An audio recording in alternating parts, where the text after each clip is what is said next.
One of the caveats that I do have some personal information that I did get personally involved in was some information that had to do with the Stargates and Looking Glass, and more specifically the 2012 problem with those projects. The popular opinion of what's out there right now is that the project was shut down because there was a problem when we approached 2012. I've heard it described a number of ways, but to my knowledge, the problem is that the timelines converge on that point in time. And when you know enough about the Stargate projects and the Looking Glass project to know how string theory works and how the possibility of possibilities works and how making one choice over here doesn't necessarily mean that the other choice couldn't exist at the same time. But once you get your brain wrapped around this subject, you find out that at the end of 2012, in an easy way to put it, the choices that we make become less and less consequential to the future. And eventually we're pushed into this bottleneck of time, no matter which choice we make. And that's important to the people that had access to Looking Glass because they would use Looking Glass knowing the choices that they would make and the future would pop up. The big mistake was coming up with the possibility of future. And when we started using a computer to say, well, if we make this choice, it's 79% possible that this scenario happens, and 23% are possible, or whatever, I'm using round numbers, that this scenario would happen. The understanding at the time was that was realistic. However, if you go down the road further and free will continues to exercise itself on this game, that 79% possibility sometimes changes very, very fast. But if you look at the situation in a point of time, it seems very realistic that that's the greatest possibility. What happened was people, very smart people, began to figure out that something big was coming up. Something that made it so all the possibilities of all the future scenarios of any choice, any possibility that was fed in and observed through the Looking Glass inherently ended up in the same future. And no decision, no possibility changed past a certain point. That's the big secret. All possible timelines lead to the same basic set of history in the future. That is what sends everybody that has all of the information, that knows everything, into a blind panic. The people that know everything about Looking Glass, that have gotten all the reports and all the information, the elites of the world, probably figured out that that was the end of the game. And nothing could be manipulated beyond that point. When I was in the military, it would have been before '97 when I got in trouble. One of my particular areas that I was amazingly intuitive about is problem solving / mission planning, or more specifically, taking a bad mission and fixing it. Certainly knowing how string theory and possible futures works makes it so you can work your mind very quickly to see the reality of what's happening and decide what decisions need to be made to change it for a particular outcome.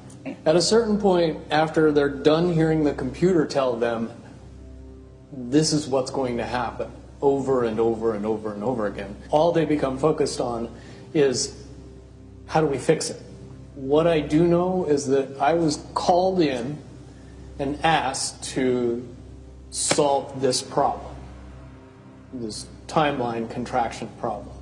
And I eventually did my due diligence and did all the investigating and basically only had one piece of information, and that was reinforcement. The computer's right.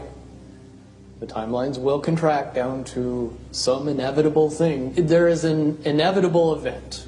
It's been forecast, it's been predicted, it's been fed to us in a slop trough of what they want us to believe will happen. They don't actually have control over what happens. They only have control over the reaction, and it seems that no matter what they try to do to cause their desired reaction, it's going to have an opposite effect. Much, much easier for me to explain today what that process is as opposed to back then. If I had to give it a name, I would say it's the awakening process. It's an evolution of consciousness that cannot, will not, and no matter what decisions or possibilities are injected into the equation, eventually it all resolves down to us all learning the truth and becoming aware of this massive dam of lies that has been built that keep us from knowing massive volume of information that we should otherwise possess. Essentially what happened with Looking Glass, not only did they not want people to use it anymore because they knew it was just going to burp out the same thing, but at the same time they didn't want anybody else to know what it was saying, I'm sure. Because that information was of a monumental concern when I was in the military about how to prevent this inevitability. Now, at first I thought it was end of the world. Now I see end of the world as end of their world. The biggest cherry on top of all this conversation would be a synopsis to say that if I could convince everybody out there that for all intents and purposes, what we believe to be true eventually becomes true. If somebody convinces us that a major disaster is going to happen in the very near future, a major disaster happens in the very near future. If we don't buy into that fear and accept that there's really nothing that we know is going to happen, and accept of whatever happens, that makes the convergence of the timelines happen as naturally as possible. Any attempts to try to go away from this one inevitable conclusion, I again see as a new beginning, an end of this reality, the beginning of something that we can't even possibly understand based on the level of our beliefs currently. But when all that information comes flooding out, there's going to be no denying what's true and what's a lie or what's illusion. Basically what we're experiencing right now is two master chess players sitting at the board. And one of them looks down at the board and sees that he's in checkmate in 7 moves. And he looks across at his opponent and he knows that his opponent sees it too. So there's no getting out of it. So at this point, the loser can only prolong the game. Both players know the game is over. It's only a matter of time before he does this, and then you're forced to do this, and then he's forced to do this, and eventually checkmate.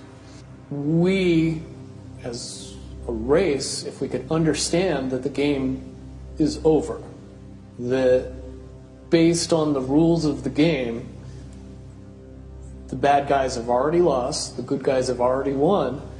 Yes, there's moves left on the table, but those moves are being forced by the player that is going to win. The only way that checkmate can't happen is if the player that's winning makes a mistake. But from all of the information that I've gathered, all of the information that's been given, all of the information that's been vetted to me, it seems pretty obvious that the good guy player on the side of the chessboard knows exactly what has to be done to win the game. And so at this point, any mistake would be all but impossible. But again, you really have to understand the game to know that the guy that's losing is lost. And I'm sure most people sitting watching a chess match between two advanced chess players know the game's over long after the two players know it's over, because they can't see the board and see that there's only 7 moves left.